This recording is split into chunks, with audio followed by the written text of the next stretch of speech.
Pemirsa, deflasi di dalam negeri terjadi sejak 5 bulan terakhir secara berturut-turut. Meski demikian, Bank Indonesia dan pemerintah menyebut hal ini tidak menunjukkan pelemahan ekonomi Indonesia karena harga komoditas di pasar masih terkendali.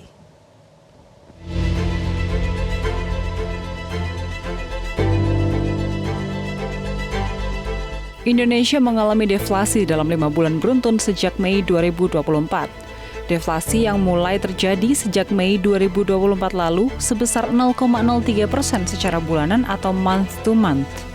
Deflasi semakin dalam di bulan Juni 2024 dengan menyentuh angka 0,08% dan semakin buruk pada bulan Juli 2024 hingga menembus angka 0,18%. BPS mencatat deflasi mulai membaik pada Agustus 2024, yakni kembali ke 0,03%. Namun pada bulan September 2024, angka deflasi kembali memburuk pada angka 0,12%.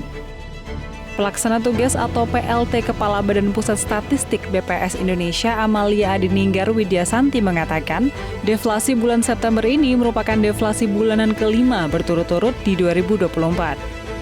Pakar Kebijakan Publik dan Ekonomi UPN Veteran Jakarta Ahmad Nur Hidayat mengatakan, deflasi merupakan pertanda penurunan daya beli masyarakat. Namun, tidak hanya soal penurunan daya beli, kondisi yang terjadi saat ini juga menunjukkan adanya ketimpangan ekonomi antara kelas menengah ke atas dengan kelas menengah ke bawah.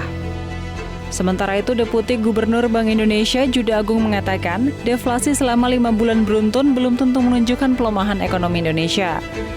Menurutnya, inflasi Indonesia dalam beberapa tahun terakhir cenderung stabil dan masih berada dalam rentang target BI, yakni 2,5 plus minus 1%. Stabilitas inflasi yang berada dalam target tersebut mencerminkan perekonomian masih berada dalam kendali dan tidak memerlukan langkah kebijakan yang drastis.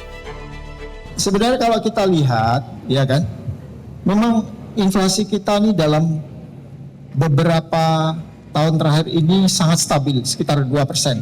Dan itu masih dalam range Bank Indonesia, ya, 2,5 plus minus 1%. Jadi masih di dalam range target.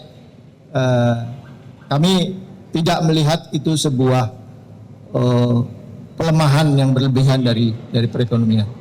Hal senada disampaikan Presiden Joko Widodo yang menyebut harga bahan pokok di pasar dalam kondisi stabil, bahkan sebagian harga bahan pangan cenderung turun. Jokowi menyebut deflasi dalam beberapa bulan terakhir terjadi justru menunjukkan pasokan bahan pangan yang cukup dan proses distribusi yang baik. Inflasi pangan, Pak?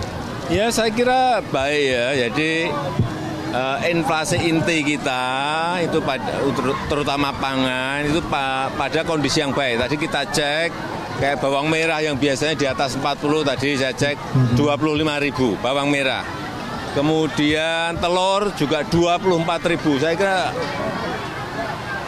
untuk harga pangan ini sebagian ada yang turun dan yang naik saya lihat nggak ada. Jadi kalau inflasi itu berada pada posisi deflasi selama 4 bulan, saya kira memang karena pasokannya cukup, distribusinya baik, dan saya cek di lapangan memang keadaannya seperti itu. Ya. Meskipun Bank Indonesia menyebut perekonomian masih berada dalam kendali dan tidak memerlukan langkah kebijakan yang drastis, namun pemerintah tetap diminta untuk mewaspadai fenomena deflasi yang sudah terjadi beruntun dalam 5 bulan terakhir.